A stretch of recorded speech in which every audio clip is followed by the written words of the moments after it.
What's up, YouTube? Today is July 4th, 2014, here in the beautiful Chinook Winds RV Park, Rogue River, Oregon. I'm going to answer a few of the questions sent in by all my massive viewing audience. What do miners do on their day off? Well,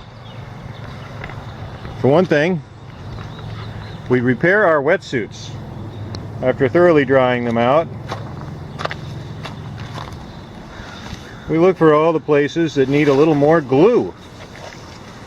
The upper's looking pretty good. However, don't forget your knee pads, like I did yesterday, and inflict some new wounds that I will now have to glue. A little fresh glue there to try and hold it together for one more season. And the new boots that didn't really last very long. I don't think they made it a week before the stitching started to give out. So there will be glue. There will definitely be some glue in your future.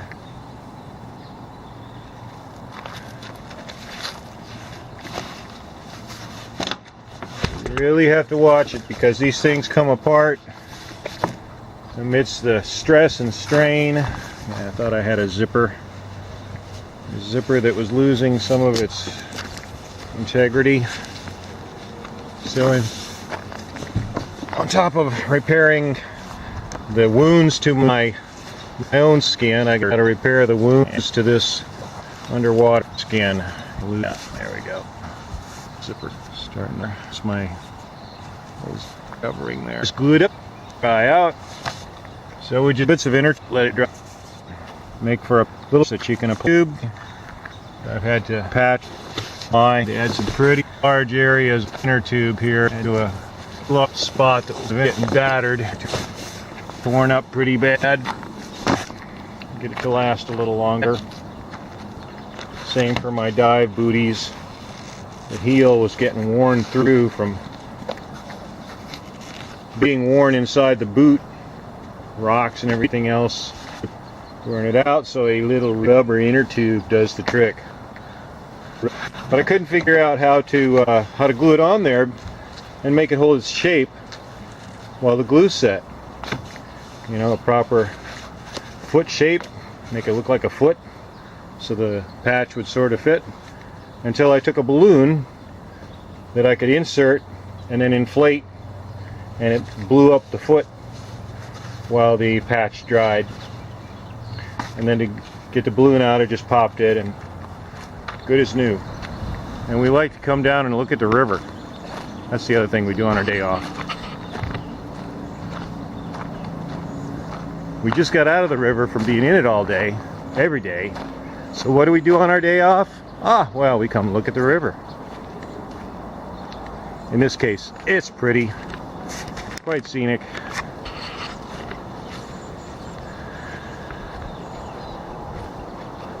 So, the birdhouse tree, which used to have baby birds in it, but now they're gone for the season. Which is why Mom and Dad Bird are not bombing me and buzzing me for being too close to their babies right now. Paying special attention to the fact that there is no lifeguard on duty.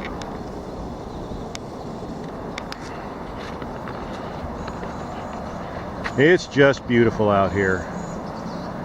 Downriver, basically north to the northwest, to the west is where the river flows, heading for the ocean. So they parked their boat down there. That material down there is what we are confronted with frequently on the bottom of the river. Some people call it caliche or conglomerate. It may look like gravel and loose stones, but it's not. It is a virtual cement with stones embedded in it. And it's the bane of suction dredge miners. We hate that stuff. We know there's gold stuck in it, but we can't get to it. A few of the tools of the cleanup trade. We have a couple of little pickers that I found on the last days out on the river.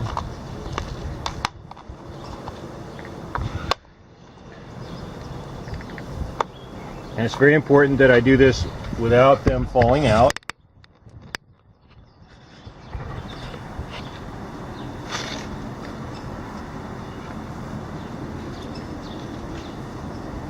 Since they're kind of small, they're actually quite small, but just to give you a good look at them.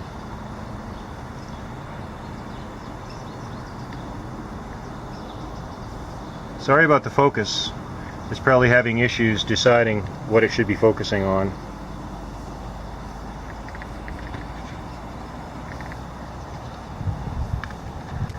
Trying not to dump them all over the place.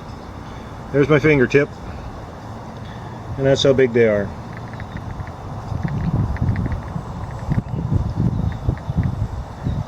So we'll just keep those safe and sound for now.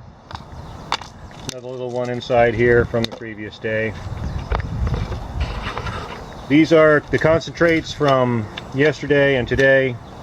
Actually, I beg your pardon, yesterday and the day before. Today I'm taking off. It's 4th of July.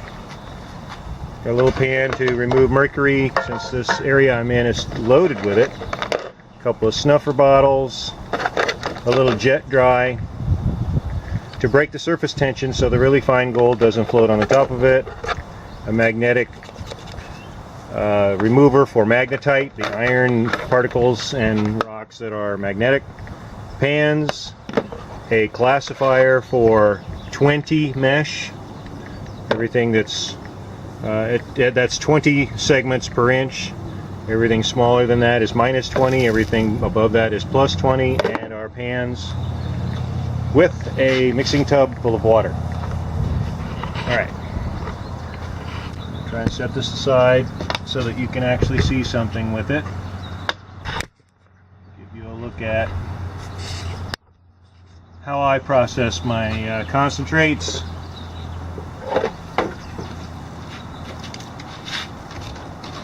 I'm first going to classify it to remove all the plus 20s. This is going to be the day before yesterday.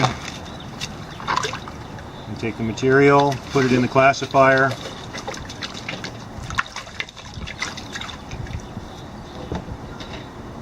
Sift it through the classifier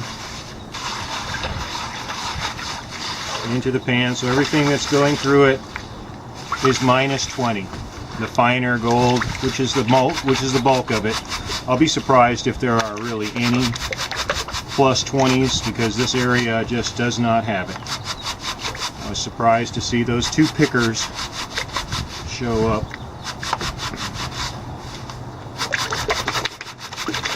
Alright, so there we have our plus 20s, a little bit grainier, a little bit bigger particles. It's nice to see gold that size, but unfortunately this area I'm in doesn't have very much of it. So I'll set that aside for now. We'll pan them out later.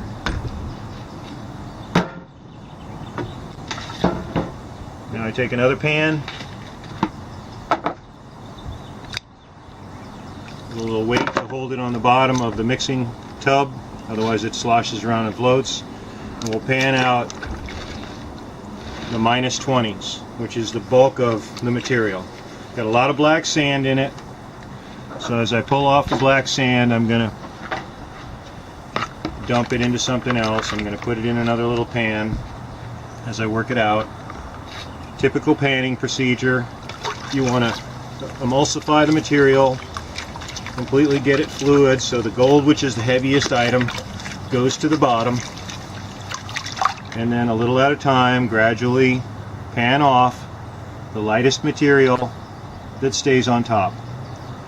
Repeat the process frequently because the gold is small. In this case it's really fine and it's not going to immediately shoot to the bottom of that black sand, but it's not going to be on the top.